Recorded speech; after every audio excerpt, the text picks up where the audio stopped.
Hey folks, today I've got a issue with the oil pressure gauge on my W126 420 SEA. The moment that you turn the ignition, the gauge pegs at 3 bar and never comes down. Very unusual. Usually with a warm engine, only above like 1500, 2000 RPM will it go to the full 3 bar. 45 psi, and when at idle 800 rpm or something like that, it can go as low as 0.5 bar, so 7.5 psi. So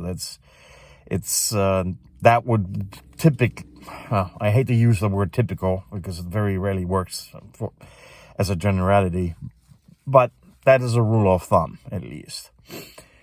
While you're at it, give the video a like.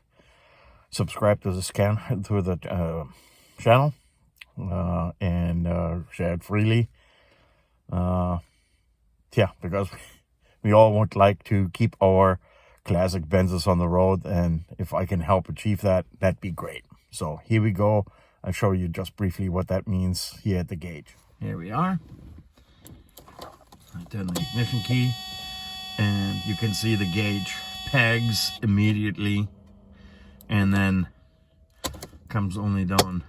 And even if I were to start the engine, there you go, it never comes down, moves, does anything. It doesn't matter. It's stone cold now, so normally here sometimes you actually peg out the gauge. I mean, that's not unheard of with a stone cold engine. Plus, you know, we have a balmy temperature of 39 right now. So let's see what we can do. All right, so we're gonna go the easy road. That is the oil pressure sensor or sender. It's situated on the passenger side, right behind below the oil filter housing, attached to it anyway, and behind the air pump right here. You loosen or take off the plug. And right behind here is the 17mm wrench, box wrench size. Oil is going to come out, so you need to have like a catch pan or something and a new sender, and then we'll see what, if anything, is going to happen to our oil pressure on the gauge. So here we are, readily installed.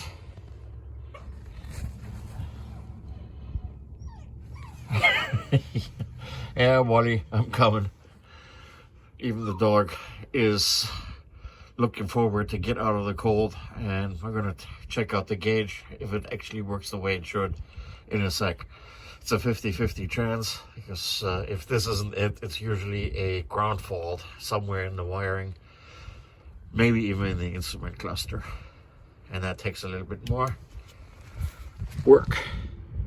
I did a quick post-mortem, just for reference. A good sensor will get you about 30 ohms worth of resistance between this contact here and the main housing when it stands still. So before you yank it out and replace it, you can do a quick test by putting these two prongs, one on the peg here and one on the housing, and you should have either full continuity, which I'm going to show you in a moment, and when you put it on resistance, you should have about 30 ohms. Continuity is checked with this diode check, and when you hit, if you do indeed have a continuity, that thing goes off and means it's a full circuit made. So this one here I did take apart, and voila, it is corroded as can be. I have no idea how in the world water got in here, and it's a strictly mechanical device, and it's stuck. It was stuck in the fully like pressurized. There you go. It is so tough, it won't go back, and No wonder it was pegged at 3 bar, because it was stuck in the 3 bar position. That's 30 plus years worth of service, and that is the reason why this one failed. Hope you enjoyed me getting a nerd moment here. All right, here we go. We changed out the sensor, made sure everything's tight, cleaned it up, and we're going to see if this one jumps straight back to pegging out. It doesn't. Let's see if it actually works. There we go.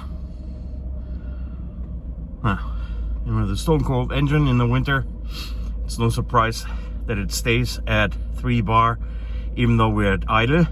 But, well, that could have gone completely different, in a different direction too. So let's just do it one more time just to see. Yep, that one fixed it. All right, folks, that one was one of the easier fixes. It all takes but maybe 15-20 minutes to do it.